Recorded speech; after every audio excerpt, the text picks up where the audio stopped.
En el nombre del Padre, del Hijo y del Espíritu Santo. Amén. No nos dejemos robar la esperanza, queridos jóvenes y también parroquianos de Santa María de Guadalupe de Yegurcibí.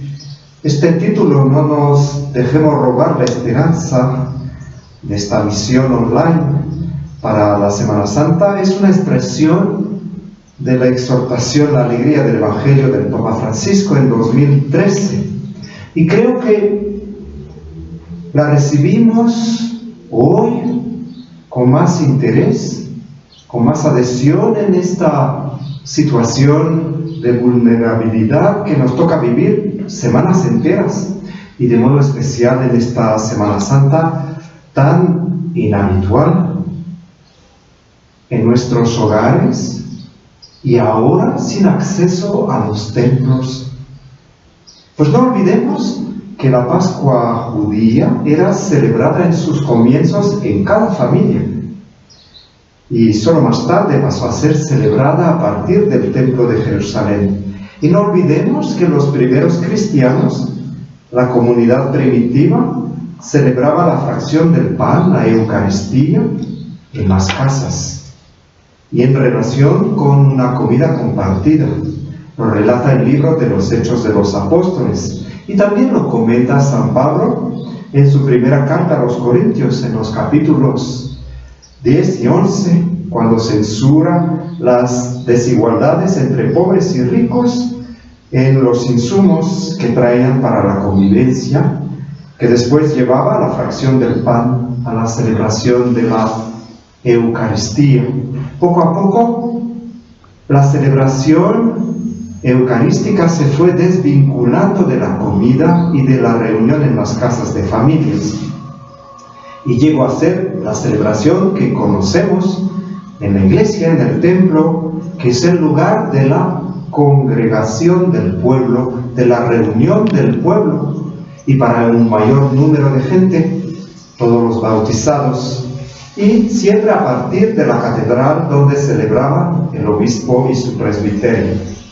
Entonces, que esta asistencia a las celebraciones del Triduo Pascual por los canales de televisión, de internet, del Face, que esa asistencia no nos deje pasivos, espectadores, sino que sepamos intensificar en nuestros hogares, en nuestras casas, la oración en común, la lectura meditada de la palabra de Dios, lectura compartida, que lleguemos a ser esa iglesia doméstica, reunida por el misterio pascual de Jesús, y así no nos dejaremos robar la esperanza.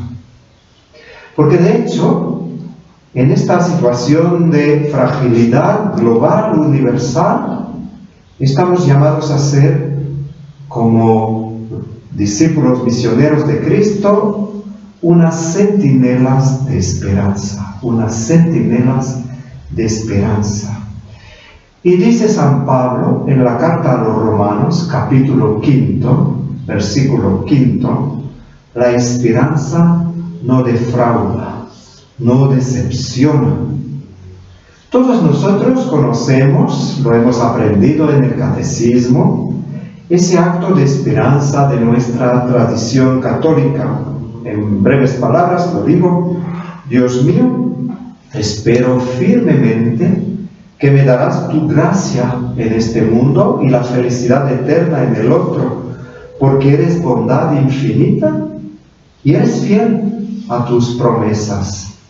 En estos días santos, sí, de veras esperamos firmemente en la gracia de Dios, que se derrama abundantemente, generosamente, efusivamente en la Pascua de Jesús y por la Pascua de Jesús.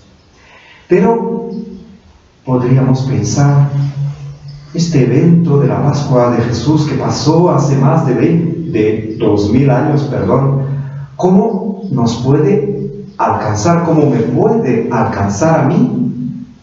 Y otra objeción que es muy natural y como que reforzada por esta situación de crisis actual, de fragilidad universal, en esta incapacidad para contener un pequeño virus invisible e incontrolable, pues parece ser que la victoria de Jesús en su Pascua pues no ha cambiado nada, o no ha cambiado gran cosa en la historia de la humanidad. Parece ser que todo sigue igual, que el pecado, la enfermedad, la muerte siguen imperando igual.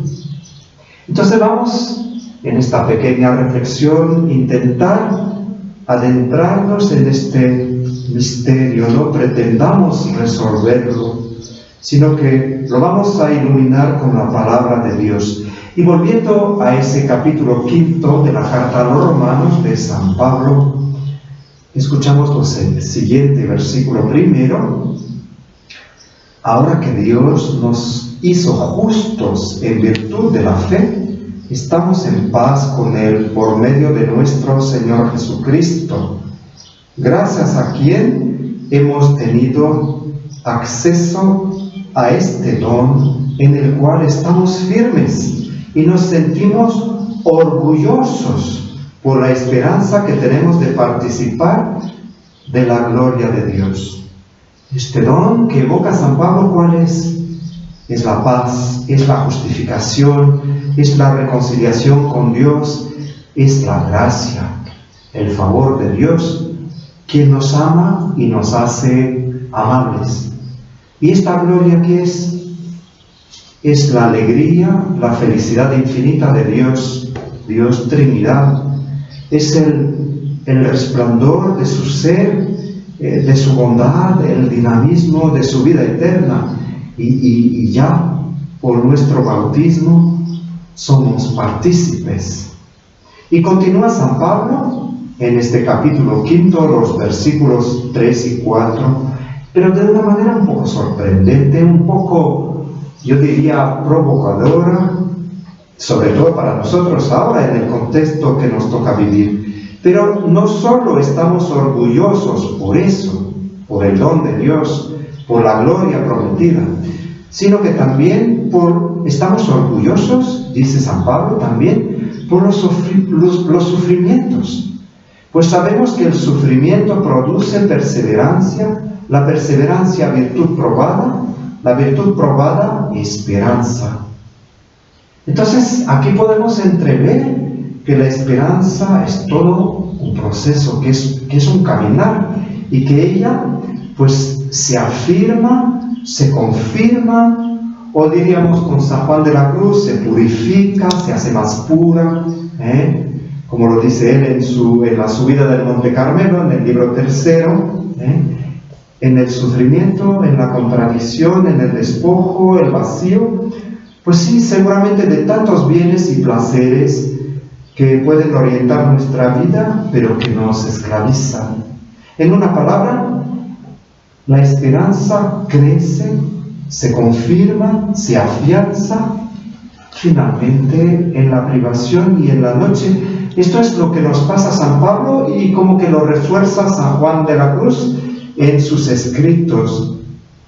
Pero no pensemos que sea una cosa teórica, porque San Pablo nos cuenta en su segunda carta a los Corintios y con mucho detalle todas las angustias, los peligros que tuvo que enfrentar en su misión. Y de San Juan de la Cruz sabemos todas sus experiencias dolorosas, tan reales, tan evidentes. Pero no nos podemos confundir. La esperanza que se confirma en la pobreza, en el sufrimiento, nos dice San Pablo, no tiene su objeto, su apoyo, su orgullo en esta pobreza radical. Pues lo que diría San Juan de la Cruz, esa nada nuestra frente al todo de Dios, no. Dice San Pablo, es Romanos 5:5, y nuestra esperanza no nos deja avergonzados, porque el amor de Dios ha sido derramado en nuestros corazones por medio del Espíritu Santo que se nos ha dado.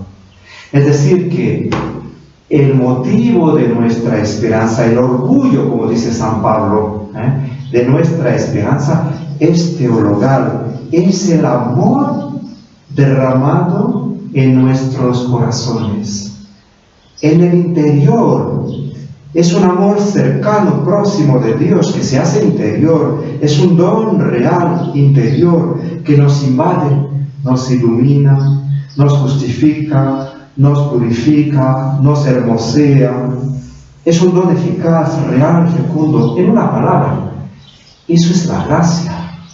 Caris en griego, y es la palabra clave, central del Nuevo Testamento, tanto en San Juan como en San Pablo. Y es, nos dice San Pablo, ese amor derramado en nuestros corazones por el Espíritu Santo que se nos ha dado. Entonces, pues con ese don va una presencia amorosa, una presencia divina que nos abraza. Eso serían las palabras del Padre Mario Eugenio, el abrazo del Espíritu Santo. El Espíritu Santo, y lo tenemos que profundizar ahora, es nuestro vínculo con Jesús. Él nos hace contemporáneos de la Pascua de Jesús. Él es ese trazo, ese lazo de unión con Jesús, como decía San Ireneo de Lyon, un padre de la Iglesia. Él es quien nos comunica los frutos de la Pascua de Jesús, porque Jesús lo sopló, lo entregó en su cruz y lo derramó en Pentecostés como rúbrica, como broche de oro, como conclusión de su misterio pascual. Y Él es amor, don, la persona, amor, la persona, don. Y Él es quien actúa y nos pone en relación, y nos reúne también a nosotros, a todos, así como iglesia. Como lo afirmó tantas veces el Padre Mario Eugenio, que en estos días lo invoquemos, que Él sea nuestro amigo, que nos dejemos llevar por Él hacia Jesús y hacia los demás, que Él fortalezca nuestra esperanza y nos haga entender lo inaudito, esa gratuidad de la gracia que nos fue otorgada en la Pascua de Jesús y que nos lleva, nos alcanza por el Espíritu Santo y el bautismo. La gratuidad de la gracia. Lo dice San Pablo en Romanos 5:6, porque Cristo, cuando estábamos sin fuerza alguna, en el momento oportuno murió por los impíos. De hecho, apenas alguno podría morir por un justo, o tal vez alguien se atreva a morir por uno que hace el bien. Dios, sin embargo, nos demuestra su amor porque cuando todavía éramos pecadores, Cristo murió por nosotros. Y el versículo 10, ponemos nuestro orgullo en Dios por nuestro Señor Jesucristo, por quien ahora hemos recibido la reconciliación. Podemos decir que la firmeza y el orgullo de la esperanza nuestra, pues radican, proceden de esa muerte de Cristo, cuya eficacia nos alcanza por el Espíritu Santo. La firmeza y el orgullo de la esperanza en nosotros y en la Iglesia hoy, ahora, aquí, proceden de esa gracia que Cristo nos otorgó gratuitamente, que nunca merecimos y nunca vamos a merecer. La gracia, la palabra misma lo significa, es gratuidad. Volvamos a la segunda objeción, como que pues, la Pascua y la resurrección de Jesús y su victoria sobre el mal, el pecado, la muerte, parece que pues no se ve ninguna señal, ningún rastro, no cambió nada. El Papa Francisco, en su exhortación, La alegría del Evangelio, en el capítulo 5, evangelizadores con espíritu, esos números 275 a 280, nos habla de la acción misteriosa del resucitado y de su espíritu. Y él reflexiona sobre, pues, un poco el pesimismo, el fatalismo, la desconfianza que a veces nos afectan como discípulos misioneros de Jesús. Y creo que esas páginas las podemos volver a leer porque son muy actuales. Y él rebate ese pesimismo con la resurrección de Cristo. Cristo resucitado y glorioso es la fuente profunda de nuestra esperanza. Y él lo va así analizando. La resurrección de Cristo no es algo del pasado. Entraña una fuerza de vida que ha penetrado el mundo, donde parece que todo se acabó.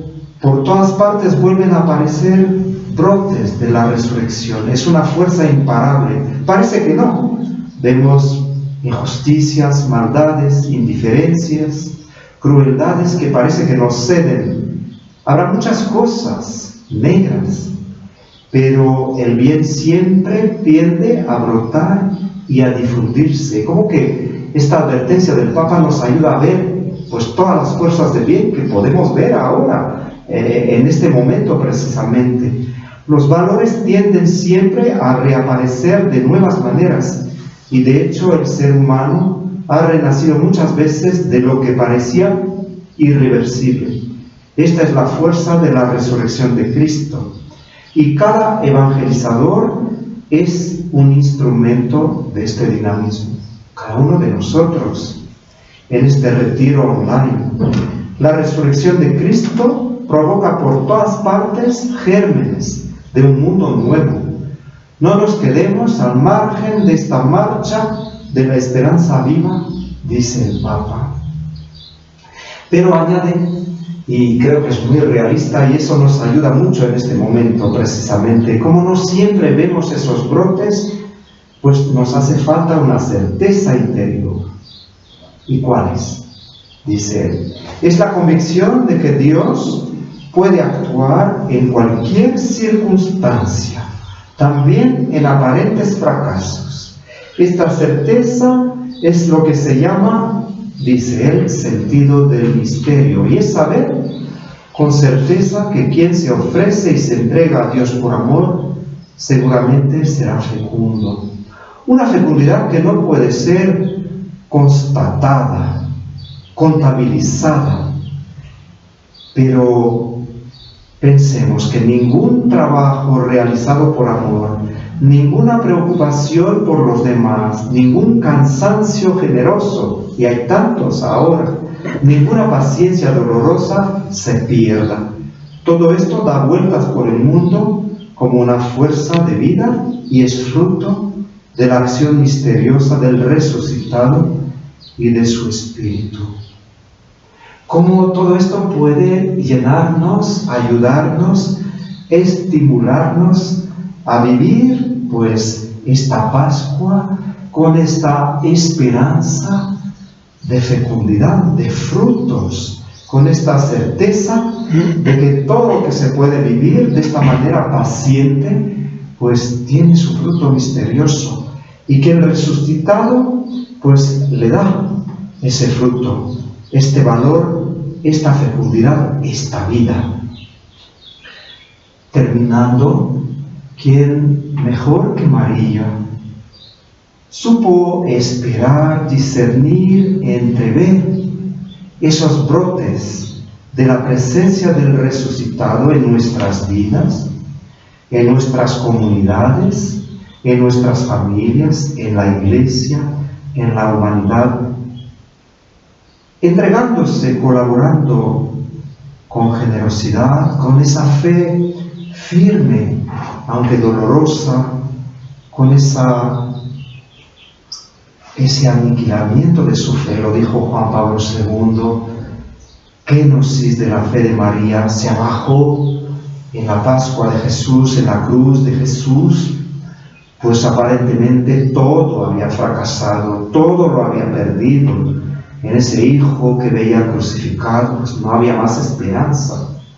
Eso sí que fue ese anodamiento de la fe de María, pero ella supo mantener una fe firme, y el Padre Mario Eugenio, el Beato, nos incita, nos estimula a refugiarnos en estos días, en esa fe y en esa esperanza tan firmes, tan dignas, tan generosas de nuestra Madre Santísima, en especial el Sábado Santo.